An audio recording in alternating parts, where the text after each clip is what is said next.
Next, I want to talk about the veterans. We just talked about the rookies who might make the roster. Let's talk about the vets who might get cut. I got 3 names for you. I don't know who you're thinking. I'll let you go first. Vets that you think are surprise cuts this season that might not make the roster. Yeah, I don't know how much of a surprise this would be. I mean, it would be a surprise to see him get cut as opposed to traded or something like that. But I think the odds that Kendrick Green is not on the roster by opening day are pretty high. Yes. It was clear they brought in a ton of offensive linemen that they're going to try out.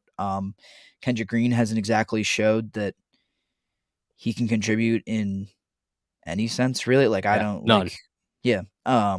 He's like a tweener. You don't know where, like, what his true position is. So I think Kendrick Green is a prime candidate. Like I said, the punter battle. So Presley Harvin, he's on watch. I think like if they can go cheaper and younger, they absolutely will.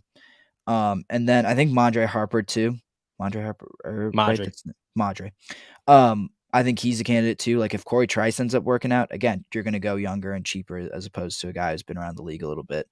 And a guy who might have potential as opposed to a guy who you probably already know what you got in him. So those are my big three. It's all kind of dependent upon what your rookies give you, but those would be kind of the top three on my list. Yeah, I like those too. I got Harvin on my list. I just think that the punter competition is going to be fierce. I think there's an opportunity he wins it. Like I said, I think that he has the upper hand going into the summer. And I think they're going to rock that way. They're not looking to get rid of him, but they want him to have some really good competition. Yeah. I was surprised that they didn't bring in a competition last year. Doesn't mean that he's gone. Jordan Berry went year Mhm. after year after year after year of beating out competition and staying in Pittsburgh and then having bad seasons. Presley Harvin could possibly do the same thing. But I think that Korzak is a good name to watch. I think he's talented, and there's a reason that he won the Ray Guy Award last year. Again, his Australian punting style makes me very nervous. But if you could get past that, if the Steelers and Danny Smith either like that or tell him, "Hey, knock it off, let's punt normally," and it Yeah. works, then I think he's got an opportunity here. Second, I'm going to go with the cornerback room as well. I think James Pierre's time in Pittsburgh is Ooh. pretty much come to an end here. I think Ahkello Witherspoon gets moved.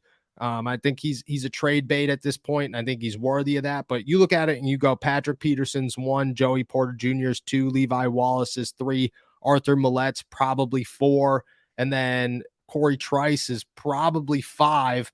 If you keep 6 corners, maybe James Pierre sticks around, but I don't think they're going to keep 6. I think they're just going to keep 5 of those guys out there. And I think that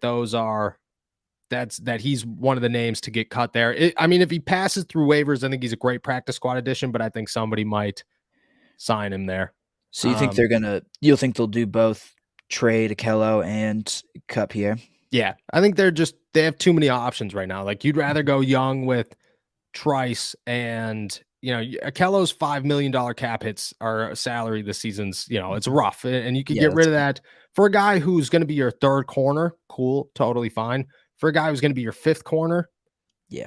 no, not really what you're looking for. Arthur Millette's another name to watch too, but I think that depends on where Patrick Peterson plays this season. And I just think that Millette, offers that inside blitzing ability that they kind of want to keep. So I don't think he's on his way out.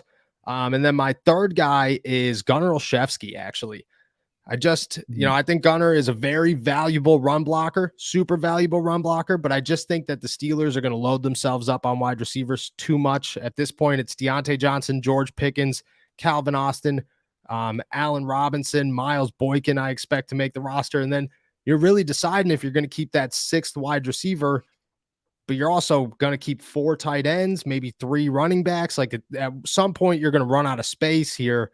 I think keeping those 5 wide receivers and getting rid of Gunner makes a lot of sense. Now, again, if they think that Gunner is very valuable in the run game, I think he could stay. But if I had to guess which of the wide receivers gets bounced this offseason, I think it's Gunner. I just don't think he adds much value elsewhere on a roster. I don't think he's going to be given another opportunity, another real opportunity to be the punt returner this season.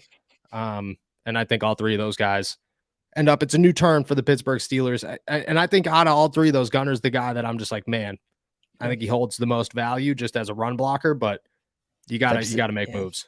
Yeah, You that gotta make position moves. just seems too deep, and, I like Gunner. I think he's valuable too, but you can only be so valuable in the run, like blocking in the run game as a receiver if you're not doing anything else. If you're not catching passes, and like you said, he could get pushed out of that special teams like return man rotation pretty quickly.